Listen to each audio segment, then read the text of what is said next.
Hey team, today we're going to learn how acquisition entrepreneurship actually aligns with Robert Kiyosaki's cash flow quadrant.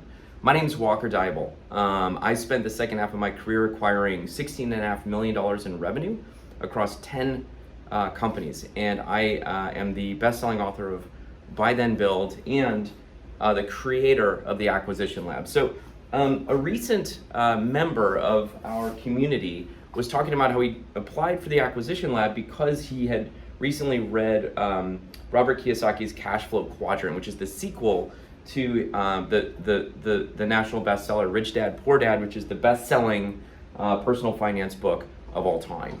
And in the Cash Flow Quadrant, what he talks about are this is the Cash Flow Quadrant. What he talks about are the 4 ways that people can make money. Okay.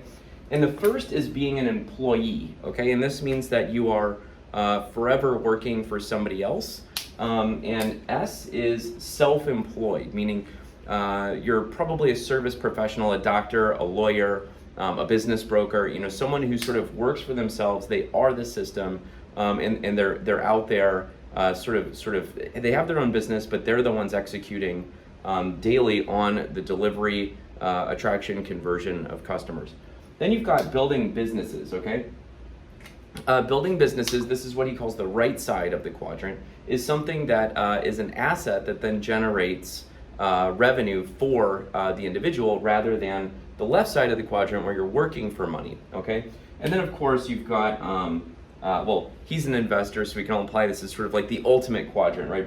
But this is investor where you reach financial freedom because your assets, your personally owned assets, generate enough income for you passively so that you don't need to actually work anymore, okay?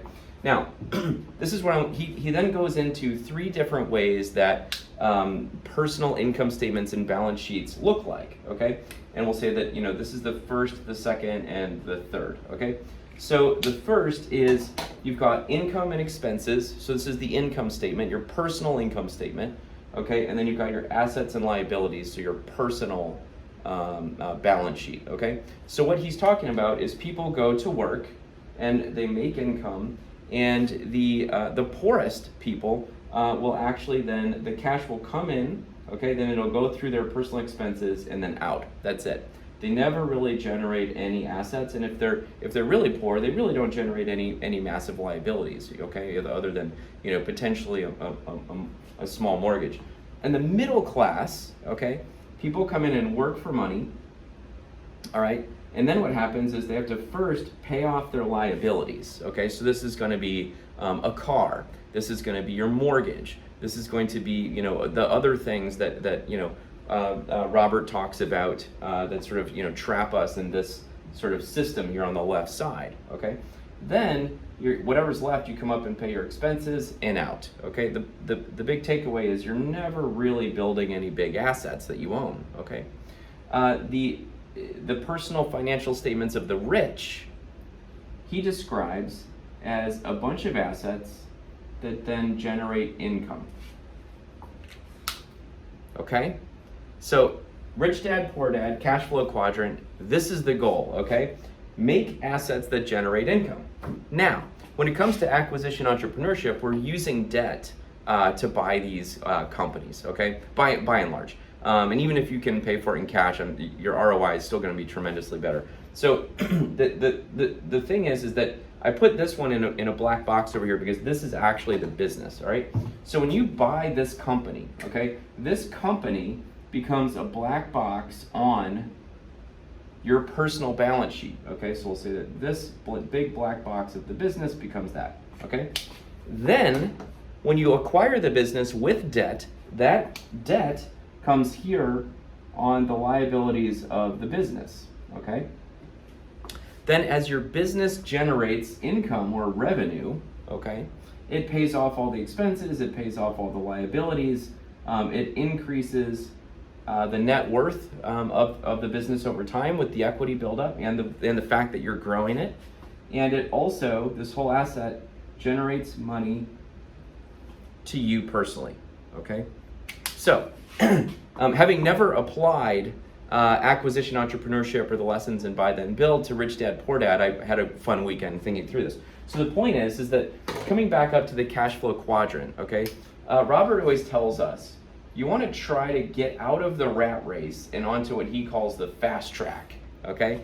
And he says always be anchored in two of these sort of quadrants. Obviously, he pushes for investor for good reason, and so if you're an employee, make sure you're also an investor. If you're self-employed, he actually mentions you should learn to start businesses. Start or buy businesses if you read carefully, that's what he says in here. And then ultimately becoming an investor. So he says the ultimate combo of the rich is going to be on the right side of the of this matrix here. So this I would be building passive income, B would be building businesses. I want to make a clear point though. A lot of this debt, okay, when you're starting out and even mid-career, when you're acquiring businesses, a lot of this debt needs to be personally guaranteed. It just does, okay? There's ways to get around it, but trying to, explain to, let's just say 95% of people that are going out to buy a company are just not going to get around it, okay? And that's just not how banking works. And so the thing is that I never say buy a company and go hire someone you don't know, okay, to run it, and then you move on and buy other companies, okay? Take your time.